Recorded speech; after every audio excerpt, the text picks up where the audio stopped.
Welcome to another episode of The Warriors Walk. I'm Keith and this is Todd, and today we're going to be talking about a special Memorial Day message as I interview Pastor Todd, who is a retired Navy SEAL. So stay tuned for today's episode.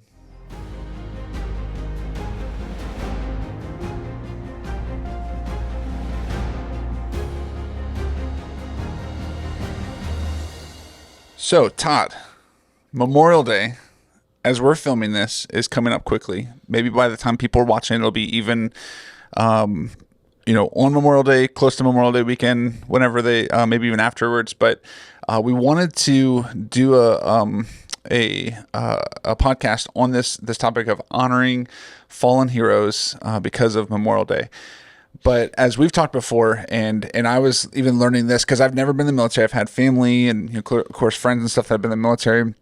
But I know there's a lot of confusion that people might have between Memorial Day, Veterans Day, how to actually, show appreciation to people. Like, what is the difference of Memorial Day, Veterans Day, and how are we supposed to handle this, for people that might not be as familiar with military? Yeah, that's a great question, Keith. It's really Memorial Day conceptually is this ideal of we remember the fallen, right? And so as much as people mean well when they want to find a vet and thank them for their service on Memorial Day, it's not really appropriate because Memorial Day is remembering men and women who gave it all, right? They didn't come home. And so that's what Memorial Day is about. Where Veterans Day is a day we celebrate someone who served 2 years, 40 years, doesn't matter. Like, they're a vet, and so we celebrate that, and we thank them for their service. And so base level, like, that's what the two differences are. Yep, definitely. And, the history of Memorial Day, I looked up some of the stuff. So it started off as Decoration Day before it was called Memorial Day, and originated in the years following the Civil War. So it's traced all the way back to the Civil War and became an official federal holiday in 1971. Many Americans observe Memorial Day by visiting cemeteries or memorials, holding family gatherings, of course. So I'm curious, what's a Memorial Day look like when you were active duty? And I'll also ask you what does it look like for you now as you've been retired from the military. But what does Memorial Day look like for people that are active duty? Yeah, good question. So when I was active duty, I think it really depended on whether or not you were in country or not. Mm-hmm. I think maybe sometimes you were able to pause when you're overseas, depending on how busy you were. I think there were some seasons that you didn't even know it was Monday or it was Tuesday or a holiday, right? You're just too busy. But I do think they did their very best. If you were near a base, like, they would have a special meal, and they would also, they've always had a table set aside in most of the bases that I've been on, even remembering, those who are missing in action, right? Mm-hmm. That have a special table for them. So it was a great reminder as a visual to remember people that were not with you. But Memorial Day for active duty, I think it really depends whether they're stateside or OCONUS, meaning out of the country, right? Mm-hmm. Where today, as a retiree, I think even the whole week leading up to Monday is a little somber for me because, one, you're joyful and you have, so many great memories of serving mm-hmm. with all these men and women, but then you're also sad that they're not here. Mm-hmm. Like, I'm old enough now that I have friends that they should be grandparents, mm-hmm. right? And so you're sad that, they're not here with you, not only as a friend and as a fellow brother or sister, but also, like, they're no longer, with their spouse, they're not having their grandchildren.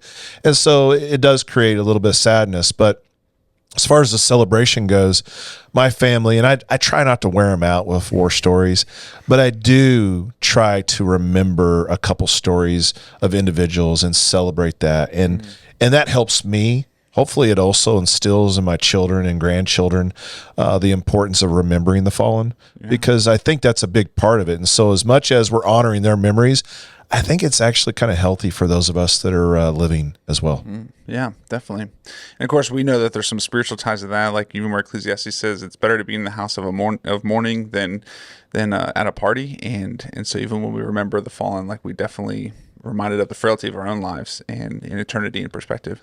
Yeah. And even thinking about like for those that are listening, I mean, I'm preparing to preach this Sunday for Memorial Day weekend, and I'm studying Joshua 4, and really chapter 3 and 4 go together. But this picture of Joshua leading people across the Jordan River. And as you know, like God commanded them, like, hey, let's have the priests go in there and then I'm going to stop the river for you. And so it was a leap of faith. But when it was all wrapped up, that they were called, to pick a stone for each tribe. So they had 12 stones, not only in the river, but on the other side, and was a Gilgal there. And the whole purpose was to point the children and tell them what the Lord had done. So even Memorial Day to me as a believer, I can't help but bridge it and remember, thinking about communion, right? And even every Sunday as we observe that in our church, like remembering what the Lord Jesus Christ had done. So such a big deal. There's so much there. So many good parallels, spiritually.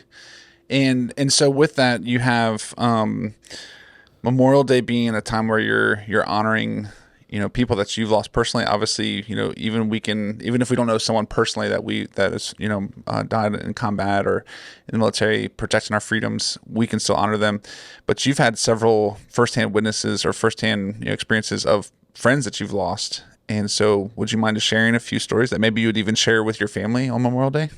Yeah. I think one that stands out, and I actually wasn't with Matt when he died, but the second SEAL that died after 9/11 in Afghanistan was Matt Bourgeois. And so I knew him. He was a new guy in one of my platoons, and I remember saving him and resuscitating him once upon a time when he went through quite a bit. And then it just hit me like a freight train when I found out that he had stepped on, after an op, they cleared this village, and then he was just walking around the perimeter, and he was one of the medics as a SEAL, and he was walking around, and he stepped on a tank mine that was left behind by Russia, and he was gone. And so that one was really sobering. He was a little fire pistol. Certainly one of those guys that, if you put him on a poster, you wouldn't identify him as a SEAL. He was a really small guy, but man, his mouth could write some big checks that body couldn't cash sometimes. But so it was fun. It is fun to remember Matt and just how he lived. He was full tilt. So you have people like that. You have more sobering examples, and this wasn't in combat, but I remember we had a lieutenant, JG. He was a brand new guy and wasn't doing well in a lot of different things. But we were on a jump trip, and I remember the last thing I said to him, I said, hey, make sure you pull because you're a pretty big guy, and you're going to make a big hole in the ground. That was the last time I ever saw him or said anything to him alive. And in fact, he did hit the ground, and I was the guy that put him in a body bag. And so that wrecked me pretty hard.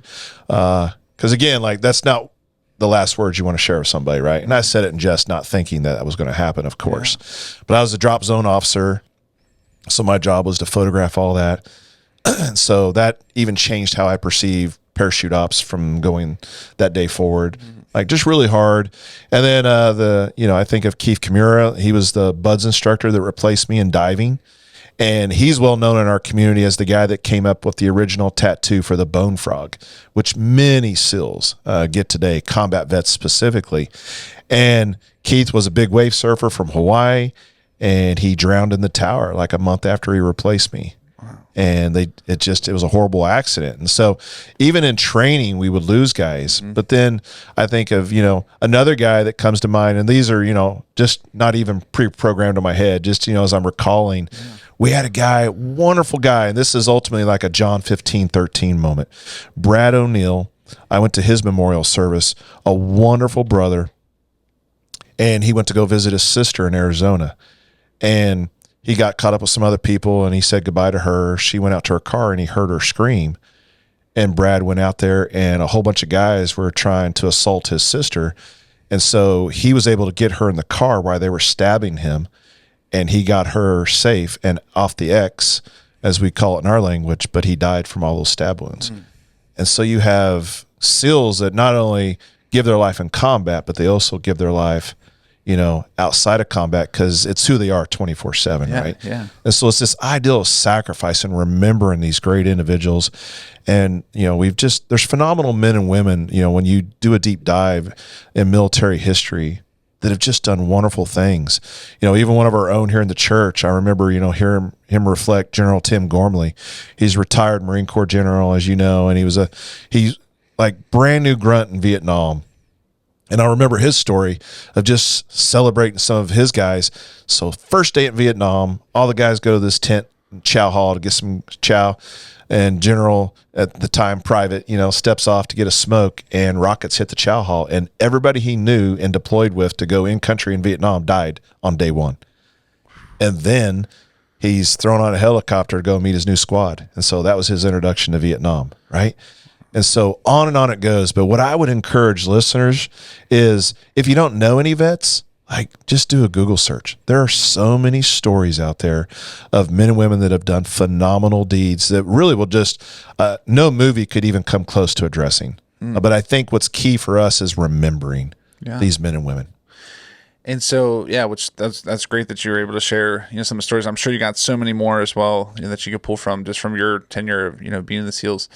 And talk to me a little bit about when you've lost someone in combat, like maybe like alongside of you, or like where you still had to finish a mission, you had to continue on, like maybe even in the same area or whatever.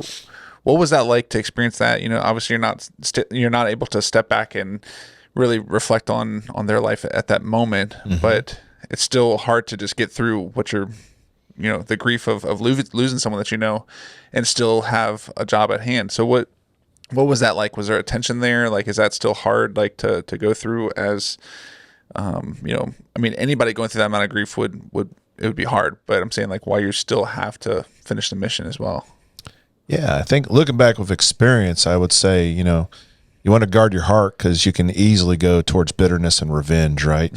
And in some ways you could use that fuel to help keep you fired up to do your job. But, I remember cutting my teeth pretty early in 1989 in Panama, Operation Just Cause. And I wasn't on the specific op where the individuals were lost. I was in another part of the country, but we all were on the same net of the radio. And so 4 guys, and one of them, very good friend, his wife paid my bills when I was gone. I was still a single guy, getting married the next year. And like 4 guys died that were on the same plane, and you're sitting across from them. I think of the chief of the platoon, Don McFall. I mean, there's a ship named after him. His wife was 8 months pregnant, and he did exactly what any of us would do, even though you're trained, like, take care of the threat first before you go run for the fallen. But one of his young lieutenants was shot through the heart, Connors, and died instantly, but he still ran out there to get him, and then he was shot through the neck and died right after that. And then 2 other guys from that platoon died. But Carlos Melita, who's well known, like, if you want to search a guy who's resilient and have done a lot of amazing things, he's in the Honor Man, or not Honor Man, he's in the Hall of Fame for the Honor Man in Hawaii. Like, he's won it more than anyone else in the handbike division. And so, but he was shot multiple times in the back with an AK, paralyzed for life, and just the struggle that he went through. I remember when we were overseas, Desert Shield, Desert Storm time frame, Carlos was already in Sports Illustrated, doing crazy races and winning, and just, he did phenomenal. But as far as to your original question, I think there was a tremendous amount of sadness and shock at first. And then when we consolidated and got ready to do other operations, when we all got back together, I think just seeing the heaviness that weighed on those guys, right? I think it was tremendous. And again, like, even trying to encourage them, like, to keep their head in the game. And then for some, like, and this is true for any group, it doesn't have to be Navy SEALs. It could be Green Berets, Marines, Army, you name it. I think it's okay also, like, sometimes guys, if their head isn't in the right game, that's where leadership needs to recognize that and maybe not have them stay engaged, right? And maybe they do need a break. But I think that wasn't as acceptable back then. I think now there's more awareness on when to pull back on somebody and let them rest and recuperate. Yeah. So it is tough, because there is that sense of shock and loss, right? And yet there is a mission, and you have to continue. And that was one of the greatest losses we had in the SEAL team community at the time since Vietnam. And then fast forward to Afghanistan, where a couple of helos going down at 2 different occasions, we lost a tremendous amount of SEALs, right? So Extortion Bird and then Operation Red Wing, both times the biggest losses we've experienced in our community is just when a helicopter was shot down. Yeah. So. And what is that like for you guys? Because you're living with each other. The teams are so close, tight knit. You guys do training together, like deployed together. What is that like for families? I think it's a unique situation where you kind of know each other so well, and your families, right? As a team. And so when you've experienced loss, in combat, what is that like for you as you think about their families, and was there like did you feel like personal responsibility to reach out to their families afterwards, like to, to help them with the grief process, or was there, like, could you expound on that a little bit more? Yeah, I think it's case by case. I think the network's there. A lot of times the wives know each other better, but I think it really is. It's just case by case. And so there's sometimes where certainly, we would wade in and be there. And then other times, other people that were closer, they would do the same. Right. And so it wasn't like if one still dies, like everybody swoops in, but yet I think the community is strong and that they would do that. And I recognize that in other communities as well. And I remember working in Somalia, and I remember one of the guys from the original 93 Somalia time frame, where one of his best friends was one of the snipers who got the Medal of Honor, and he knew the widow really well. And I remember him telling me, he's like, this is how tight the community was. Like, they really took care of the widows, right? But then she got married 10 years later, and he was like, I can't believe you're getting married, And she's still a young woman, right? And so, like, there's this attachment where he was just like, it's like he was just gone, And she's like, it's been a decade, And so I think even that, like, shows, just how much the guys love each other. And again, like, he didn't mean anything bad by it. And eventually, he took his blinders off and realized, okay, I guess life does go on. Yeah. But I think everybody heals differently too. Yeah. Right. And so, but certainly I think the military does a good job. If you want help, that's probably the key. If you want help, if you want support, it's there. I think sometimes people retreat, and that's where we need to recognize that too, especially those of us that are believers. Like, we need to step in and help people recognize, even if they don't think they need help, they do. We need to get them that help. Yeah, that's good. And so we talked a little bit about this, but for the average American, what's the best way to honor fallen heroes on Memorial Day? So we talked about, even if you didn't know any body that's died in combat, to Google search some. But what are some other ways that we can honor the fallen on Memorial Day? Yeah, I mean, one of the things that I've done, I've taken my family to go see the UDT SEAL Museum in Fort Pierce, Florida. And, they have this ebony marble wall with all the names etched on there. Every frogman that's ever died in combat or training. And it is sobering. Like, it's hard for me I can't move past that wall and read the names and not cry. And again, it's just one of those things that is so moving. But like, as long as my kids were old enough the first time I went there, that, they were old enough to pay attention. I've taken a couple of the grandkids there, and they're not old enough yet. And so even understanding that, but I try to point out things to them. But I think that's a big deal. Like, you could go, like, we live right next door to Arlington, right? So I mean, we could go to Arlington Cemetery, and you can spend a lifetime walking around there remembering people for sure. But I think between the cemeteries, museums like that, and then it is like, I wouldn't underestimate, like, researching names. And even just, let's say, a family's listening right now and they don't have any veterans, they don't know anything about it. Like, look up one and just focus that day on remembering that person in their life, and even seeing what kind of legacy they left. It might be fascinating to just pull that thread and just to see where they're at today. And I think that's a healthy thing, I know, for me to do, is to see how the children are doing. Like, the SOF Foundation has scholarships where, the Gold Star children, they actually are, their school's paid for. And so that's another way where people can give back, and honor the fallen, is by even supporting these kids so they can go to school. That's huge. Yeah. And we live in a great area, in the DC area, where there's so many great memorials. I mean, and we've done that for our boys too. Like, we've taken them different places and just help them to kind of see, like, no, this was at a cost. Like, the freedoms that we have, there was a cost to that. And one of the things I recently discovered, and I've noticed that there's, even in smaller towns or, counties and stuff, they'll have like a memorial for the people that are from that county or from that city that, that have died in war. And even in Prince William County, where I grew up, where we currently live, and where our church is here, there's a place right here that every fallen soldier, like, since the Civil War, they actually have like a little plaque on on their wall and stuff. And there's even people that I knew that I was like, I didn't even realize that this was here. It's just at a museum that they have, a little tiny museum here in Manassas. So things like that, you can usually do some research in your area to kind of find out even people that are from your area that have gone to war and not come back. So That's good. I would even say, a lot of times people travel on Memorial Day. There's a really good chance you're going to drive across a bridge that's dedicated to somebody. yeah, A lot of times it might be for a highway patrol officer or someone like that, which that doesn't mean you shouldn't blow that off. Like you should take time but I like looking up those names. And so, if it's a private in Tennessee or if it's a general here, it doesn't matter their rank. It's like it's a man or a woman who that bridge is dedicated for a reason. Like look up their story. yeah, And again, like especially in your hometown, like it'd be really good, and it'd be actually a little embarrassing if you don't even know, some of the street names, yeah. and that they're actually dedicated for someone who gave their life. Yeah. When I was so I was recently in Normandy, as you know, but we got to visit some of the D-Day beaches, and it was a phenomenal way that they've honored a lot of the soldiers that passed there and during the Normandy invasion. And one of the things that we found out, there was just one little story of there was a lady that had been she got married to a soldier like literally like a week before he was deployed, and he ended up being in the D-Day invasion and was MIA. Like they never found him. They assumed that he was dead, but they didn't know what happened to him. And so she didn't like lose hope. Like she was like really hoping that, they'd find him one day and find out what was going on. And literally decades had gone by. She never remarried.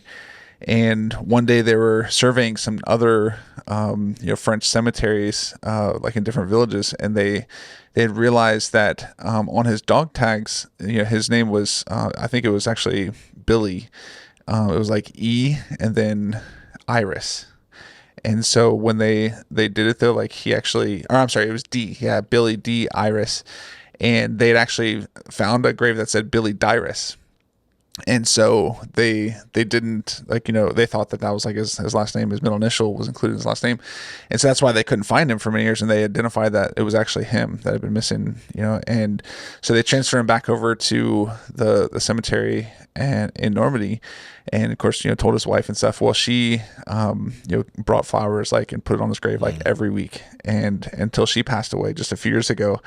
And even in her will, in her estate, she left money for flowers to be put on his grave until the money runs out. Wow. And just talking about a cool, the story of a way to honor, her husband that she was only married to for a short amount of time, but the power of love, even in being separated like that. So, wow. Yeah, I thought that was a cool memorial story that as a way to honor that. But yeah, even just putting flowers on graves, or just visiting places like Arlington Cemetery, or different cemeteries where you'll see different soldiers that are that are buried there. Well, you expand that even to other countries. I remember working in Gallipoli in Turkey, and a lot of people may not know this, but it's the #1 tourist attraction for people from Australia and New Zealand. And Turkey has done a phenomenal job of honoring foreign invaders, because they were invaded, and yet they set up this beautiful site for men and women, families to come, and it's the #1 attraction for folks outside of their own country to come and see. And when I was there, busloads of people from New Zealand and Australia were there to visit this war memorial. Yeah. Well, now as we close today, I wanted to ask one more question, because this is a pretty common thing. But what is survivor's guilt, and have you experienced it before? So survivor's guilt, not having a Webster's dictionary in front of me, it basically is, I would say in the context of Memorial Day, it's men and women who come back from a war zone, who obviously come back alive, and they almost are remorseful or feel guilty because they didn't die with their buddies, right? And so it's a very real thing, and I would say most of us have experienced it. I certainly have experienced it. Even, Just Cause in Panama, I'm just like, as I'm sitting there in the memorial and I'm seeing an 8-month pregnant woman that I don't know, and I know her husband's dead, and he was sitting on the plane with me, and thinking about the other guys. Connor's is a really cool story, even just thinking about, I didn't expound upon it. And, forgive me for, the experts listening that know more about him than I do. But what was really cool is he had this really bad case of jungle rot, and he was actually in a hospital. He snuck out of the hospital to join his platoon to go invade Panama in Operation Just Cause. So just to show, like, when God wants to bring you home, he brings you home. And so, like, just all those stories and thinking about again, like, and just coming back, and the worst thing you experienced was sunburn. When you have guys that are, friends that are paralyzed, and wounded, and tremendous wounds that change the course of their life, and including those who are dead, like, yeah, it's a big deal. And it's something you wrestle with. I think as a believer, I have other avenues to be thankful and to process it, but it's a very real thing. And it's something that I've set beside friends and reminded them, like, that there isn't anything we're supposed to be guilty about. It's just, it is, I think God gives us emotions, and those emotions are actually there for us to help us heal sometimes too. Yeah. And what a cool parallel too is, like, we're both pastors that, that care for people spiritually. The parallel there for Memorial Day, like, to direct it right back to the person that gave his all for us, that Jesus died on the cross, like, for our sins, not even forced to, like, he willingly did that, just like these soldiers that are willingly risking their lives for our freedoms, and Christ risked his life and gave his life for our freedom. And so a good parallel to the gospel there. Well, even think about Sunday, Sunday when the power went out and we were going to, David was going to preach, and then I ended up preaching from the cuff. But just one of the stories that placed on my heart, just remembering that right now as you're talking. I remember in Cologne, that was on the Atlantic side of Panama, we were in this really bad firefight, and a lot of people died and perished, but some of the guys we captured, we were giving them our own water and food. And I remember feeling kind of smug as I was giving this guy my canteen, who was just trying to kill me. And even, giving him some of that, who knows, maybe my intent was bad, when I gave him some of my MRE, knowing that, sometimes that food could kill you, but I meant well, I think. But as I was doing that, and maybe even thinking that, wow, look what I'm doing, got kind of, I felt like the Holy Spirit tapping me on the shoulder and said, you should review Romans 5:8. That, like, while you were a sinner, like, while you were still shaking your fist at me, Christ, my son, died for you. And that put it in context for me. I was like, good grief. Like, in no way, shape, or form would I die for this guy. I'm giving him a sip of my water, and some food. But that was a sobering reminder of what God did for us. Yeah, for sure. Well, that concludes another episode of The Warrior's Walk. Thanks for tuning in today, and happy Memorial Day.